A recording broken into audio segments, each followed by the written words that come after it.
Hi, this is Deborah Gilbert Rogers with GreenReiki.com, and I was fortunate enough to draw the mirror card for this time of year, for this month's newsletter, which coincides with Mabon, or the fall equinox.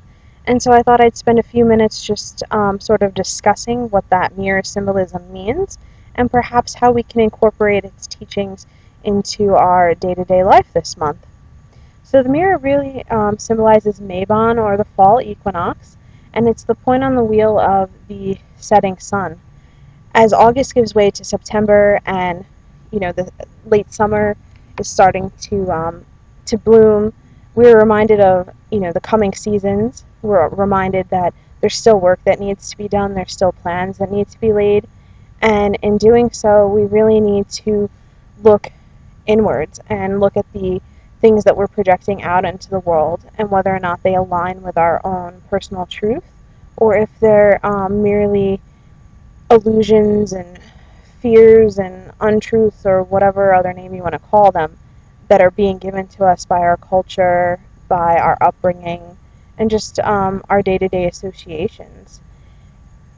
We are reminded to look inside of ourselves equally as well as inside the eyes and hearts of other people, without fear or um, judgment, because essentially the things that we see inside other people, whether we like it or we don't like it, are essentially projections of what we like or don't like about ourselves.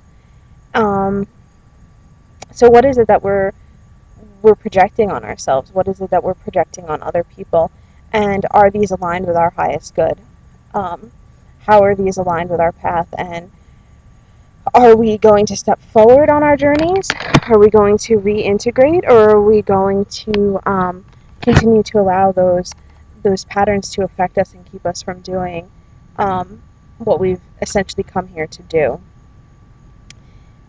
There's also the idea behind the mirror that we need to surrender our ego, that in order to move swiftly and peacefully into the next phase and let the true inner self emerge, we need to trust the fire and the flame that resides within all, and trust in our own heart, and in our own higher self, that we're being guided in the right directions. And we really need to take that time every day, every moment, to really self-reflect and really welcome in our true spirits, and allow those seeds to emerge. And lastly, we must heal our wounds by forgiving and healing the wounds of others, by seeing that we are all reflections of light dancing off the mirrors that are each one of us. We must see ourselves in every man, woman, and child, rock, plant, tree, grain of sand, and star. But to do that, we can't be dragged kicking and screaming.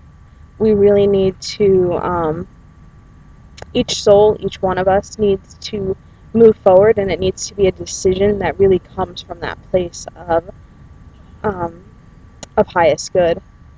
And so with that, I will leave you, and I look forward to talking and sharing with you all again soon.